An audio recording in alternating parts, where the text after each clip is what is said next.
Freshman year, I was in the single in Nolan, and JP and Sam and Scott had a party the first week. And we walked down, and I met those guys then, and we pretty much cemented our friendship and all pledged to fraternity later that year. And 45 years later, we're still all besties. As a fraternity, we all slept in the same house. We all lived in Bradley Lodge, and we were one of the last classes to live there full time, and we had the whole house. So that in and of itself made a huge difference in terms of bonding everybody together. The campus made an attempt and did a good job at kind of giving a reason for everybody to sort of stay on campus. And so we'd often, like JP said, we would bring our couches out in springtime in the front lawn, turn the music up, and have a cookout. And anybody would be welcome and invited. Yeah, the whole school. And passerbys, it doesn't matter what passerby, whether they're an immediate friend or not, we'd say, hey, have a burger type of thing. So we kind of, we did a lot of that. Lake Forest happens to be in an area where it's beautiful landscape, but a lot of terrain of ravines. So we actually, I think might have been Sam's idea, started a ravine party.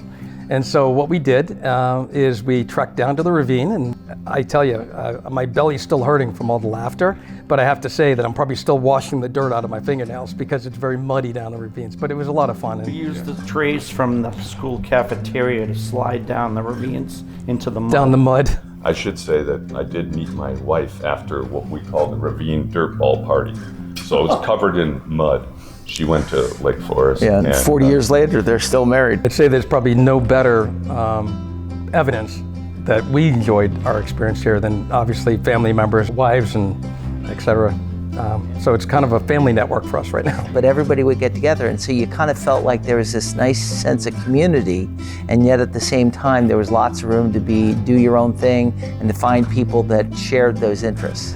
In terms of what the friendship means, it's not friendship, it's family. So many extended brothers. Pretty remarkable that we're still intact. Still intact.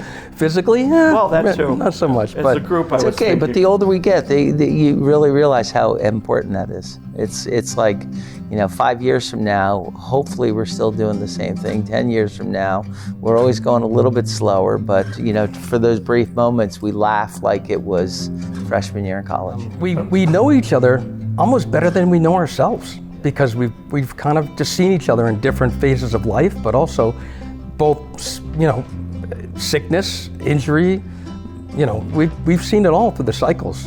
In 45 years, you go through a lot of cycles. Well, that was our experience, and that was the best part of Lake Forest, was we had a great experience. We learned a lot, had a lot of fun, and those relationships, who would have known, have lasted, 45 years.